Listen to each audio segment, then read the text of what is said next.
नमस्कार विद्यार्थी मित्रांनो, आंतरभारती मराठी 10वीच्या पुस्तकातील हा देश माझा ही कविता आज आपण बघणार आहोत. सेनापती बापट 1880 ते 1967. पांडुरंग महादेव बापट उर्फ सेनापती बापट. सेनापती बापट म्हणून हे प्रसिद्ध आहेत. त्यांचं पूर्ण नाव आहे पांडुरंग महादेव बापट. उर्फ म्हणजे जैसे हम बोलते ना कि सुनील राजू गौर उर्फ सोनू, उसका दूसरा नाम. वैसे हे भारताचे स्वातंत्र्य संग्रामातील थोर स्वातंत्र्य सैनिक होते. मेकॅनिकल इंजिनियर होण्यासाठी ते इंग्लंडला गेले. तेथे असताना भारतीय स्वातंत्र्याविषयी आस्था निर्माण झाल्याने शिक्षण अर्धवट सोडून ते मायदेशी परतले आणि स्वातंत्र्य संग्रामात सहभागी झाले. नंतर पुणे जिल्ह्यातील मुळशी धरणाग्रस्तांसाठी त्यांनी आंदोलन पुकारले. तेव्हापासून ते सेनापती म्हणून ओळखले जाऊ लागले. मुळशी हे पुण्यातील एक गाव आणि तिथल्या लोकांसाठी त्यांनी धरणग्रस्तांसाठी त्यांनी आंदोलन पुकारले आणि तेव्हापासून त्यांना सेनापती ही उपाधी मिळाली. सेनापती म्हणून लोक त्यांना ओळखू लागले. संयुक्त महाराष्ट्राची चळवळ, गोवा मुक्ती संग्राम या चळवळीमध्ये त्यांनी स्वतःला झोकून दिले. सेनापती बापट यांनी विपुल लेखन केले असून त्यांचे लेखन बहुवंशी पद्यात्मक आहे. पद्य यानी कविता स्वरूप उनका लेखन है. प्रस्तुत कवितेत भारत देशाबद्दल प्रेम, भारतातील निसर्ग सौंदर्य, विविधतेतील एकता यांचे वर्णन कवीने केले आहे. देशविघातक कृत्य करणारे हात देशकार्याकडे वळावेत. अनेक धर्म, अनेक जाती असल्या तरी माणुसकीचे नाते जपावे असा संदेश या कवितेतून कवीने दिलेला आहे. कवितेतून कोणता संदेश दिलेला आहे याचं स्पष्ट इथे सांगितलेलं आहे की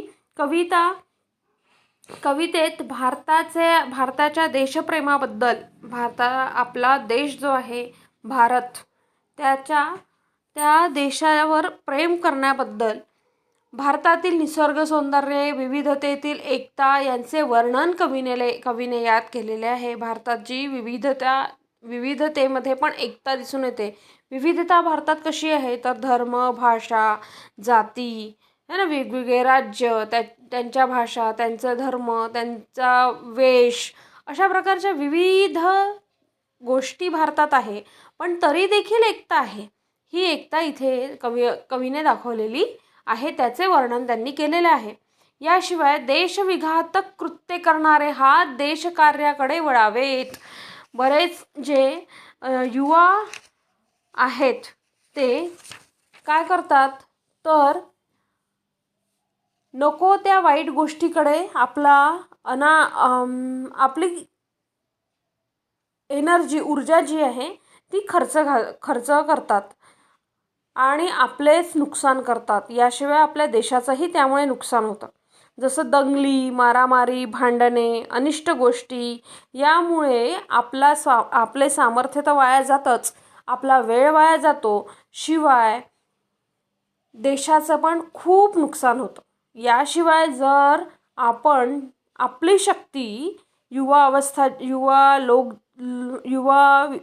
मुलं किंवा विद्यार्थी जे आहेत, युवक जे आहेत, त्यांनी आपली शक्ती जर देशकार्यासाठी, देशाच्या हितासाठी, कल्याणासाठी वळवली तर आपला देश सामर्थ्यशाली होईल. यात काही वादच नाही. आपल्या देशात अनेक धर्म, अनेक जाती असल्या तरी माणुसकीचे नाते जपावे असा मुख्य संदेश या कवितेतून दिलेला आहे. बघा, तुम्हाला याआधी मी ही कविता कशी म्हणावी याबद्दल विवेचन दिलेले आहे. कशी म्हणावी ते सांगितलेलं आहे. तो व्हिडिओ पाठवलेला आहे. आपण आता सरळ याचा भावार्थ बघणार आहोत. संदर्भासहित स्पष्टीकरण, सरळ अर्थ लिहा. पुढील ओळींचा सरळ अर्थ लिहा हा प्रश्न कवितेमध्ये तुम्हाला येतो. त्यात संदर्भ पहिले लिहायचा की जशा 2 ओळी आल्या की जे हात उत्सुकलेले दगडांच्या वर्षावाला, रोखा ते लावा कार्याला, या देशाच्या प्रगतीला, असे 2 ओळी आल्या आणि म्हटलं की तुम्हाला सरळ अर्थ लिहा. तर तुम्हाला लिहावं लागेल संदर्भ, प्रस्तुत ओळी या हा देश माझा या कवितेतील असून या कवितेचे कवी कोण आहे? सेनापती बापट आहेत. या कवितेत काय सांगितलेलं आहे? तर या कवितेत भारत देशाबद्दल हा पूर्ण कवीने दिलेला संदेश त्यात संदर्भ म्हणून लिहायचा आणि स्पष्टीकरणात त्या 2 ओळींचा अर्थ लिहायचा आहे. म्हणून प्रत्येक ओळींचा अर्थ हा लक्षात घ्या. हा देश माझा, कवी म्हणतात की हा देश माझा. जेव्हा आपण माझा असं आपण म्हणतो तेव्हा माझं म्हटल्यानंतर आपण त्या वस्तूची एक वेगळी काळजी घेतो. तिला दुखापत होणार नाही, तिला नुकसान होणार नाही, ती खराब होणार नाही, या गोष्टीकडे आपण लक्ष देतो. यानी कोई अगर चीज़ मेरी है, मेरी अगर कहा तो वो चीज़ को हम नुकसान होने नहीं देते, उसको खराब नहीं होने देते, गंदा नहीं होने देते. इसलिए कवी यहाँ पर जानबूझकर माझा हा शब्द उपयोगात आणत आहे की हा देश माझा आहे. जेव्हा आपण मग देश माझा म्हणतो तर इथली मातृभूमी तुमची, इथली नदी तुमची, इथले तलाव तुमचे, इथे निसर्ग सौंदर्य तुमचं आणि मग त्या सगळ्या गोष्टींची, या सर्व संपत्तीची जर मालकी तुमची आहे तर त्याची काळजी पण कोणाला घ्यावी लागेल? तर आपल्यालाच घ्यावी लागेल. आणि म्हणून पहिलीच ओळ कवीने अत्यंत सुंदर लिहिलेली आहे की हा देश माझा, हा देश माझा, याचे भान जरासे राहू द्या रे. याचे जे भान आहे, भान असणे म्हणजे जाणीव असणे, याची जाणीव सदैव राहू द्या की हा देश माझा आहे. सदैव मनात लक्षात ठेवा की हा देश माझा आहे, याचे भान जरासे राहू द्या रे. थोडं तरी भान राहू द्या. हे माझं घर, हे माझे पुस्तक, हे माझं बॅग, ही माझी सायकल, हे माझं हे आपण म्हणताना हा माझा देश, ही गोष्ट देखील लक्षात ठेवणं खूप खूप गरजेचं आहे. मग या माझ्या देशात काय काय आहे बरं? तर पुढच्या 4 ओळीमध्ये सांगितलेलं आहे कवींनी, हा उंच हिमालय माझा. हा जो हिमालय उत्तरेकडे मोठा हिमालय आहे, हिमाने आच्छादलेला, बर्फाने आच्छादलेला हा हिमालय माझा आहे. हा विशाल सागर माझा. इथे असणारा जो सागर आहे, समुद्र संपत्ती आपल्या देशाला लाभलेली आहे. अरबी समुद्र आहे मुंबईच्या दिशेने, तुम्हाला माहीत असेल बंगालचा उपसागर आहे दक्षिणेकडे. अशा प्रकारचे जे सागर आहेत ते कोणाचे आहेत? तर माझे आहेत. हा विशाल सागर माझा, हा विशाल जो समुद्र आहे तो माझा आहे. या गंगा यमुना शेती धरती बाग बगीचा माझा. इथे या देशामध्ये जी गंगा यमुना या मोठमोठ्या नद्या वाहतात, गंगा आणि यमुना, जमुनाने लिखना, यमुना, या मोठमोठ्या नद्या वाहतात आणि इतरही नद्या या कोणाच्या आहेत? तर माझ्या आहेत. शेती, इथली धरती म्हणजे भूमी, जमीन, बाग बगीचा, उद्यान, बगीचे, उद्यान, ये सब मेरे हैं. अभिलाषा यांची धरिता कुणी नजर वाकडी करता. अभिलाषा म्हणजे तीव्र इच्छा, खूप जास्त इच्छा. याची जर कोणी तीव्र इच्छा केली आणि नजर वाकडी केली, नजर वाकडी करणे याचा अर्थ द्वेष करून आक्रमण करणे. नजर वाकडी करणे म्हणजे आक्रमण करणे, द्वेष करून म्हणजे द्वेष, रागानी नजर वाकडी करून आक्रमण करणे. असं जर कोणी करत असेल, या मरण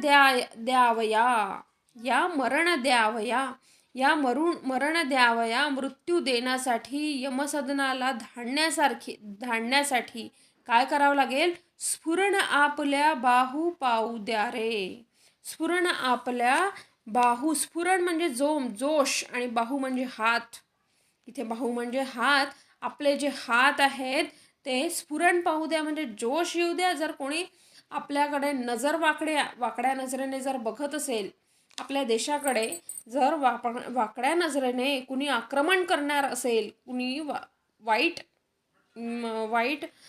विचार करून आक्रमण करत असेल, आक्रमण करण्याचे धाडस जर कोणी करत असेल, तर त्या लोकांना मृत्यू देण्यासाठी सर्व भारतीयांचे बाहू जे आहे स्फुरण पाहू द्या. सर्व भारतीयांचे हात जे आहेत ते जोशाने, खूप उत्साहाने त्या लोकांना मारण्यासाठी, मातृभूमीचे रक्षण करायसाठी आपल्याला समर्थ आहेत. आपले जे हात आहेत भारतीयांचे ते समर्थ आहेत, असा या 4 ओळींचा अर्थ आहे. आता दुसऱ्या 4 ओळी बघू आपण. दुसरे कडवं बघू. जे हात उचकुलेले दगडांच्या वर्षावाला, रोखा ते लावा कार्याला या देशाच्या प्रगतीला. मातृभूमीवर दगडांची जी बरसात करणार आहेत कुणी, म्हणजे काही काही विध्वंसक जे मुलं असतात, दंगली करणारे, मारहाण करणारे, उगाच जाळपोळ करणारे, किंवा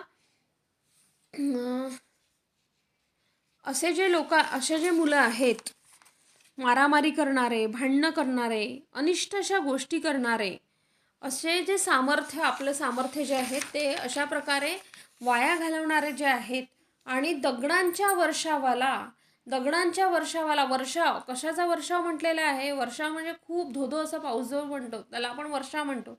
वर्षाव कशाचा? तर दगडांचा वर्षाव जर होत असेल तर त्यांना रोखा, त्यांना तुम्ही थांबवा, लावा कार्याला. आणि असे जे हात आहे यांच्यात पराक्रम आहे, साहस आहे, पण हे पराक्रम आणि हा साहस, ही जी ऊर्जा आहे ती सकारात्मकतेसाठी नाही आहे, पॉझिटिव्हिटी केली नाही आहे, तर नकारात्मकता त्यांच्यामध्ये आहे. आणि त्यामुळे आपल्याला काय करायचं आहे? असे हात थांबवायचे आहे आणि त्यांना देशाच्या प्रगतीला लावायचे आहे. त्यांचे हात देशाच्या प्रगतीला लावायचे आहे. देशात भरभराटी येईल, देशाचा विकास होईल, अशासाठी त्यांचे हात लावायचे आहेत. हे बंद करा उत्पात, थांबवा आपुला घात, सामर्थ्य न जावो व्यर्थ, काहीसा अर्थही येऊ द्या रे. हे बंद करा उत्पात, असे जे उत्पात आहे, अशा ज्या दंगली आहे त्या बंद करा. यामुळे विघातक अनर्थ होईल, है ना. देशवासियांचा घात थांबवा.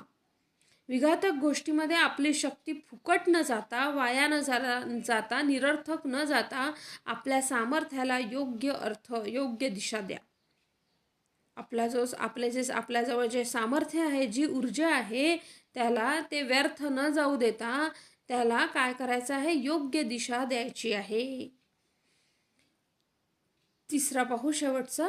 जरी अनेक आपुले धर्म, जरी अनेक आपुल्या जाती, परी अभंग असू द्या सदैव आपुली माणुसकीची नाती. आपला भारत देश यासाठी सर्व विश्वात प्रसिद्ध आहे की तिथे आपण आपल्या भारतात वेगवेगळ्या धर्माचे, वेगवेगळ्या जातीचे लोक गुण्यागोविंदाने राहतात. तर कवी म्हणतात की जरी आपल्याकडे भरपूर धर्म आहेत, खूप जाती आहेत, परी अभंग असू द्या. अभंग म्हणजे ते भंगणार नाहीत, असे असू द्या. सदैव आपल्या माणुसकीची नाती, आणि आपण माणुसकीची नाती जपायला पाहिजे. या देशात अनेक धर्माचे, अनेक जातीचे लोक गुण्यागोविंदाने नांदत आहेत, आणि या जाती आणि धर्मापेक्षा पण माणुसकीचं नातं जे आहे ते अभंग राहू द्या. सर्व धर्म समभाव नेहमी अभंग अतूट राहू दे, असे कवी या 2 ओळीत म्हणतात. द्या सर्व दूर ललकारी, फुंकारे एक तुतारी, संदेश रोष जे द्वेष मनातील वाहून जाऊ द्या रे. द्या सर्व दूर ललकारी, फुंकारे एक तुतारी. तुतारी याचा अर्थ, तुतारी असते एक वाद्य आहे तुतारी, आणि ललकारी म्हणजे जयघोष, गर्जना करणे. फुंका म्हणजे वाजवा. ठीक आहे. तर कवी इथे म्हणतात की तुतारी हे रणवाद्य फुंकून देशातील जनतेच्या एकजुटीच्या सर्व दूर गर्जना करा, सर्व दूर गर्जना करा, सर्व दूर जयघोष करा. तुतारी हे एक रणवाद्य जे आहे ते वाजवून. कशासाठी? तर आपल्या मनातील राग, रोष म्हणजे राग, द्वेष म्हणजे मत्सर, म्हणजे एखादी जर समोर जात असेल तर तिचा मत्सर न करता त्याला सहकार्य करायचं. द्वेष मनातील वाहून जाऊ द्या रे. आपला राग, द्वेष वाहून जाऊ द्या. हाच या घडीचा संदेश आहे, असे शिकवण इथे या कवितेत सांगितलेली आहे. खूप सुंदर कविता आहे, त्याचा अर्थ पण खूप सुंदर आहे. अशा प्रकारचे यात सांगितलेले आहे. प्रश्नोत्तर बघूया आपण. तुतारी एक रणवाद्य आहे. देशाचे मोठेपणा सांगणाऱ्या कवितेतील गोष्टी कोणकोणत्या आहेत? देशातील मोठेपणा सांगणाऱ्या कवितेतील गोष्ट, मोठेपणा कोणकोणत्या गोष्टी सांगत आहे देशातील? तर उंच हिमालय, विशाल सागर, गंगा यमुना, शेती धरती बाग बगीचा असे. कवीने उल्लेख केलेल्या करायच्या गोष्टी, कोणत्या गोष्टी करायला सांगितलेल्या आहे? देशावर वाकडी नजर ठेवणाऱ्यांना मरण देण्यासाठी बाहू स्फुरण पाहू देत. 2. दगडांचा वर्षाव करायला उत्सुकलेल्या हातांना रोखून त्यांना देशाच्या प्रगतीच्या कार्याला लावा. 3. आपलं घात करणारे उत्पात बंद करा. 4. माणुसकीचे नाते अभंग ठेवा. 5. मनातील राग द्वेष वाहून जाऊ द्या. नंतरचा प्रश्न आहे, योग्य पर्याय निवडा. तुमचे भाव स्फुरण पाहू द्या येईल देशाकडे वाकड्या नजरेने बघणाऱ्यांना धडा शिकवण्यासाठी. 2. कवीच्या मते उत्सुकलेल्या हातांनी काय करावे, काय करायला पाहिजे? उत्सुकलेल्या हातांनी